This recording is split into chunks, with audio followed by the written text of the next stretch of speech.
સુરત મહાનગરપાલિકા દ્વારા અડાજણ, ભેસ્તાન, કોસાડ, જહાંગીરપુરા, પીપલોદ, વેસુ સહિતના વિસ્તારોમાં બનાવેલા આવાસ 7 થી 10 વર્ષ દરમિયાન જર્જરિત થયા હોવાના અહેવાલો ઘણીવાર આપણે જોવા મળ્યા છે। એમાં પણ આવાસમાં સ્લેબના પોપડા પડવાના ઘણા કિસ્સા બની ગયા છે, જેમાં અનેક લોકો ઇજાગ્રસ્ત બન્યા છે। ત્યારે અડાજણ વિસ્તારમાં આવાસ જર્જરિત થયા હોવાની ઘટના બની છે।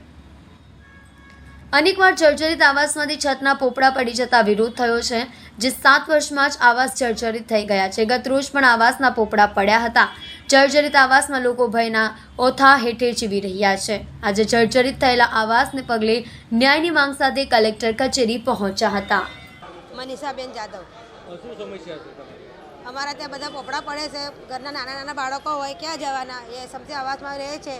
પછી આ લોકો નોટિસ આપે, અમને તો ખાલી કરવાનું કે પછી નોટિસ આપીને પછી તમે જાય કે પૈસા લેવા તરત આવી જાય પૈસા લેવા માટે અમારા પાસે। નાના બાળકો ઘરમાં હોય, અમે રાતના દિવસમાં કંઈ પડી જાય તો ક્યાં જવાના? અમે અમારા પોતાના મકાન તોડીને અમને સમજી આવાસમાં નાખેલું છે।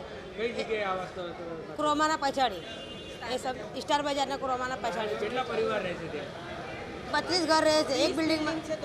20 બિલ્ડિંગ છે, એમાં 32 ઘર, એક મકાનમાં 32 ઘર રહે છે। શું તમારી માંગણી છે સરકાર પાસે? એ અમારી માંગણી એ જ છે કે અમારે બિલ્ડિંગ વ્યવસ્થિત કરી આપો। અમારે તોડીને આપેલું છે તો વ્યવસ્થિત કરીને આપો ને અમને પછી।